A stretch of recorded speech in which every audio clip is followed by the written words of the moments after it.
پہاڑی زبان میں اپڈیٹ سنیے۔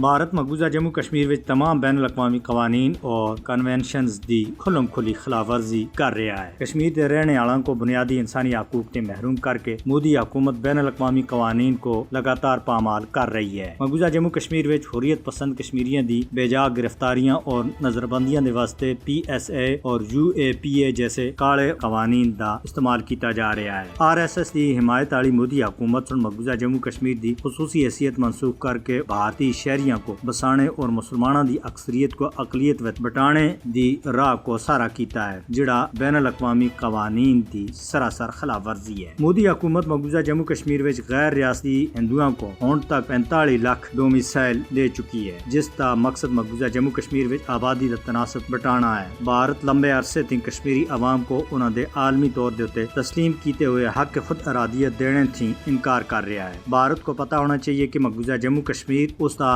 اندرونی معاملات نہیں ہے، بلکہ عالمی سطح دے اوتے تسلیم کیتا ہوا تنازع ہے۔ عالمی طاقتوں کو مقبوضہ جموں کشمیر دی عوام دی حالت زار دے اوتے اپنی مجرمانہ خاموشی ہن ترک کرنی چاہیے۔ مینڈر پونچ وچ بھارتی پولیس ہن ایک نوجوان کو گرفتار کر کے کالے قانون UAPA دے تحت اس دے خلاف مقدمہ درج کر کے دا ہے۔ علی گڑھ مسلم یونیورسٹی وچ کشمیری ثقافت دے اوتے تشدد دے خلاف سینکڑا کشمیری طلبہ سن احتجاجی مظاہرہ کیتا۔ یونیورسٹی وچ ایک مہینے بھی کٹ عرصے دے دوران کشمیری طلبہ دی مار کٹائی دا ایک تریا واقعہ ہے۔ شورش زدہ بھارتی ریاست چھتیس گڑھ وچ نکسلاں دے خلاف آپریشن دے دوران بھارتی فوجیاں سن ایک خاتون سمیت 2 لوگوں کو گولی مار کے قتل کر کے دا ہے۔ چھتیس گڑھ وچ ہی آرمڈ فورس دے ایک ہیڈ کانسٹیبل کو اس دے متحد اہلکار سن گولی مار کے ہلاک کر کے دا۔ ہندوتوا بھارتی حکومت کی طرف سے ہندی کو بھارتی قومی زبان بنانے دی مہم دے اوتے بھارت وچ سخت تناؤ پیدا ہو گیا ہے اور ماہرین اس مہم کو بھارت کی سالمیت کے واسطے خطرہ قرار دے رہے ہیں۔